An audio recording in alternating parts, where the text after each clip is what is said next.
जय गुरुदेव। देखो दोस्तों, बहनों और भाइयों और प्यारे सत्संगियों, मैं हूँ आपका सेवक। सेवक वो होता है जो सेवा करता है। मैं आपकी सेवा क्या करूँगा, मैं आपको साफ साफ स्पष्ट बताता हूँ। मैं इंसान हूँ। परम संत बाबा जय गुरुदेव ने मुझे 3 चीज़ें भरपूर दी। एक सत्संग, एक सेवा और एक भजन। ये आपका भी उतना ही अधिकार है जितना मेरा अधिकार है। मुझ में कोई रिद्धि सिद्धियाँ नहीं है। मैं एक आम इंसान हूँ। जैसे आप हैं वैसे ही मैं हूँ। जैसे आपने इस प्रकृति के तत्वों का इस्तेमाल किया, सेम वैसे ही मैंने इसका इस्तेमाल किया। इस्तेमाल करने के बावजूद मैंने उस परमपिता परमात्मा को 1 घंटा सुबह और 1 घंटा शाम उसका सुमरन भजन ध्यान करा,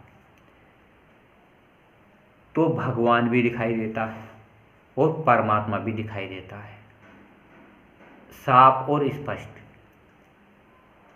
शरीर निरोगी रहता है। भगवान अपने कर्म 10% भुगतवाता है। परमात्मा अपने कर्म 10% भुगतवाता है और शरीर, मन और आत्मा निरोगी रहते हैं।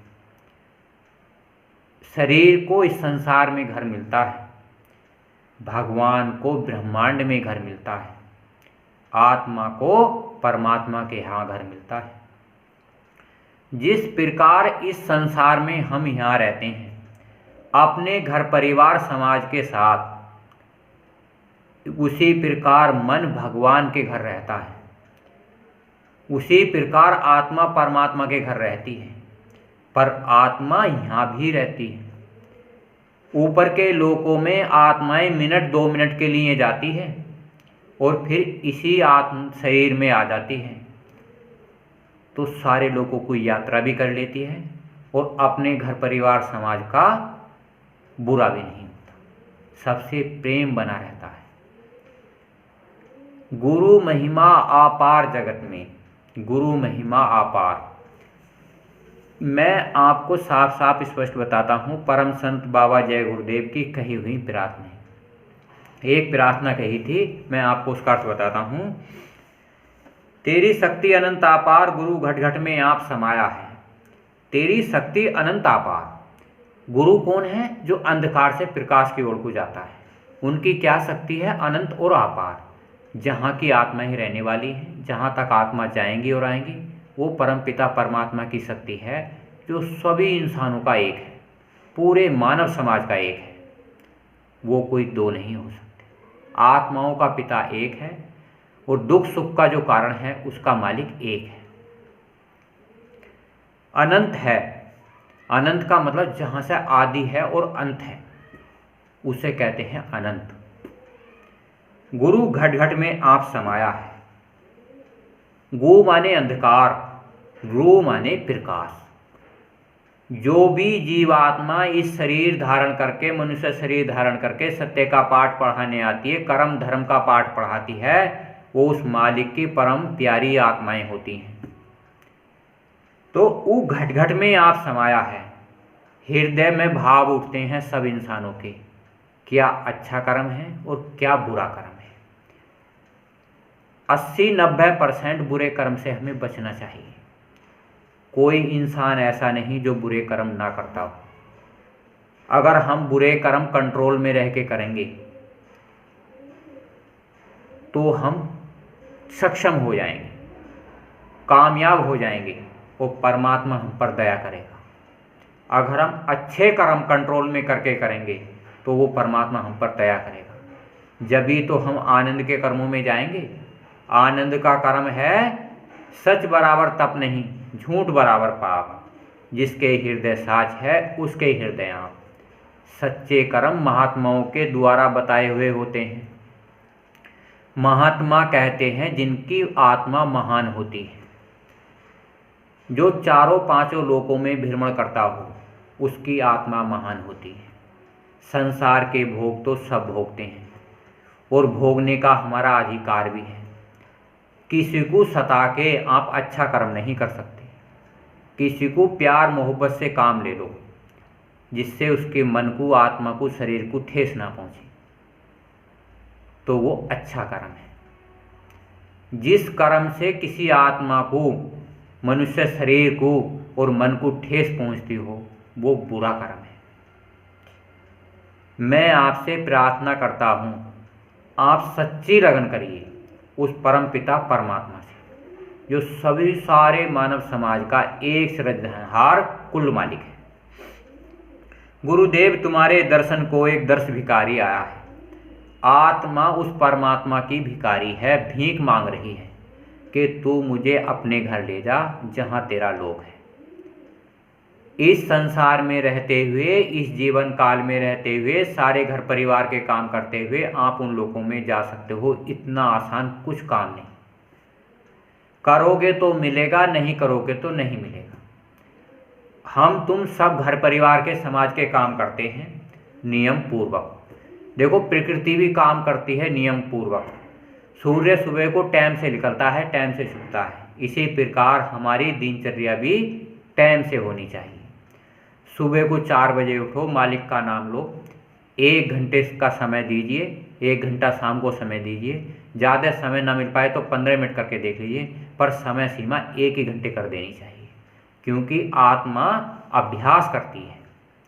अभ्यास की बड़ी कीमत होती है। अभ्यास करने से डॉक्टर बन जाते हैं, वकील बन जाते हैं। किताबों का अभ्यास ही तो है। महात्मा भी अच्छे कर्म का अभ्यास बताते हैं। तन प्रेम रूपी इस मंदिर में गुरु नाम की झनकार हो। ये तन है हमारा शरीर, प्रेम है इसमें। हमें सारे मानव समाज को प्रेम देना है। प्रेम पता कैसे देते हैं? आज हम तुम बहुत से भाई बहन पढ़े लिखे हैं, इंटरनेट चलाना जानते हैं, पर सब बहन भाई पढ़े लिखे नहीं होते। पता है आपको, आपके आस पड़ोस में मिलने वालों में बहुत सारे इंसान दुखी होंगे, बहुत सारी माताएं बहनें दुखी होंगी, बहुत सारी माताओं बहनों को कष्ट होगा, बहुत सारे भाइयों को कष्ट होगा। आप जब समय मिले, हफ्ते में 1 दिन बाबा जी का कैप लगाइए, टोपी पहनिए, जैकेट पहनिए और निकल जाइए उनसे पूछने के लिए कि आपको कष्ट है या नहीं। आप उन्हें बाबा जी का नाम बताइए, बाबा जी की युक्ति बताइए, सादगी संगत के लिए करिए, मथुरा जाने के लिए कहिए। अपनी कमाई का अंश आप किसी पे खर्च कर सकते हो, उससे क्या होगा, उसका लाभ हो जाएगा।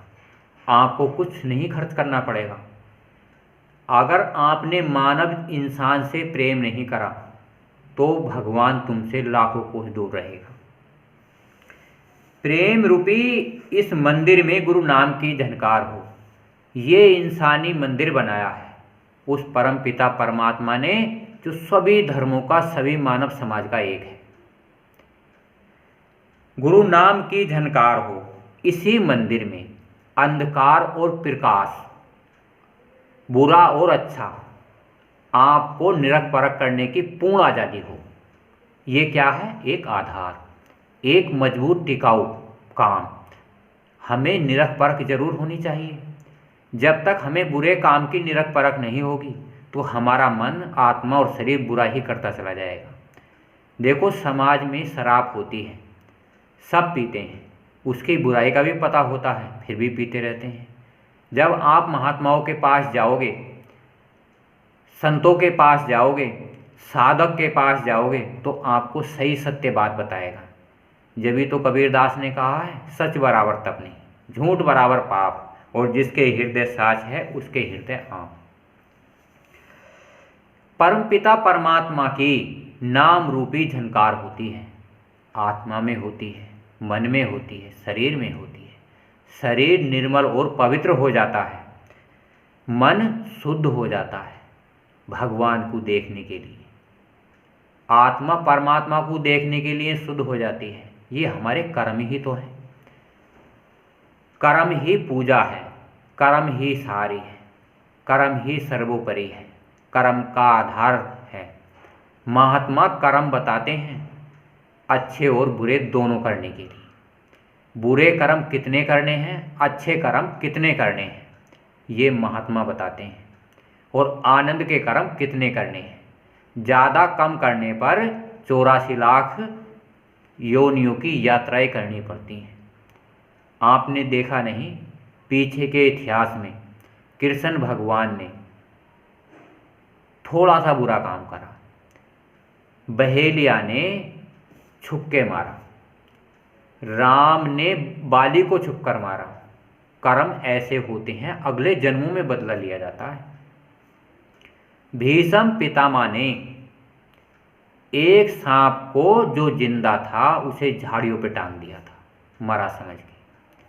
भीष्म पिता को अर्जुन ने बाणों की सैया पे लिटा दिया था। 106 जन्म पहले के कर्म भी इंसान को परेशान करते रहते हैं। परमात्मा के पास जाने से, भगवान के पास जाने से, किसी ऋषि मुनि महात्मा के पास जाने से सारे कर्म समाप्त हो जाते हैं, अगर आप सत्य पर चलोगे। जभी तो कबीरदास ने कहा था, एक घड़ी आधी घड़ी, आधी में पुनियाद, तुलसी संगत साध की, हटे कोट अपराध। गुरुदेव तुम्हारे झनकारों ने जीवन सफल बनाया है। परम संत बाबा जय गुरुदेव जो मथुरा के रहने वाले थे, उन्होंने सत्संग सुनाए, इतना प्यार भरा सत्संग। 40 करोड़ बाबा जी के नर नारी इस संसार में विराजमान हैं।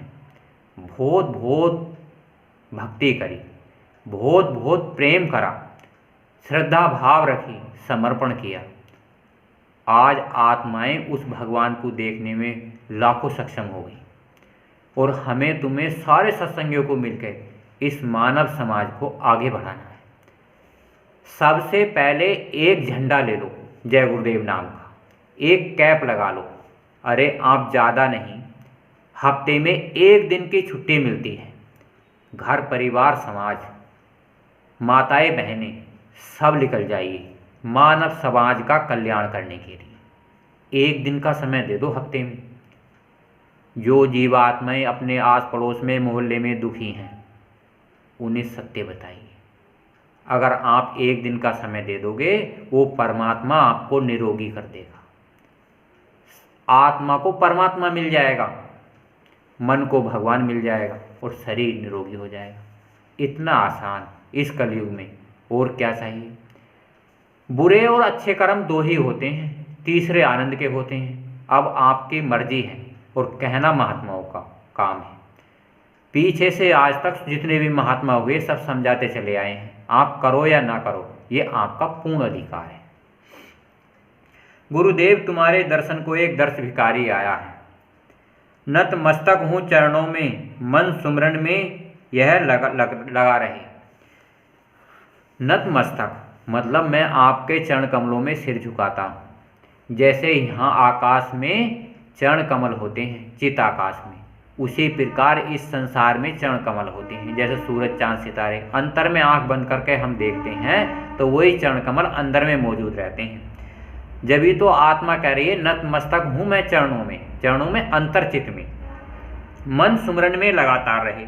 ये मन जो है सुमरन में लगातार रहे, लगातार उस मालिक का, उस भगवान का, उस खुदा का आप सुमरन करते रहें। जो महात्माओं के द्वारा दिया हुआ नाम होता है, मंत्र होता है, दीक्षा होती है, पर वो सच्चे सद्गुरु से लेना चाहिए, सच्चे गुरु से लेना चाहिए, सच्चे साध से लेना चाहिए, जो भगवान के घर आता जाता हो। इसे अटल रखो गुरु नीच चरणों में, जे नीच शरण में आया है। जब मन भगवान को देख लेता है और आत्मा परमात्मा को देख लेती है, तो कहता है, आत्मा कहती है, कितने दुख सहे हैं मैंने, 20-30 साल भगवान प्राप्त नहीं करा, परमात्मा प्राप्त नहीं करा और मैं भटकता रहा। जब भी तो कह रहा है मैं नीच शरण में आया। आत्मा जब अपने आप से दुखी होती है। देखो दोस्तों, बहनों और भाइयों, इस वीडियो को हम समाप्त करते हैं। लाइक कीजिए, सब्सक्राइब कीजिए और सबको बताइए। जय गुरुदेव।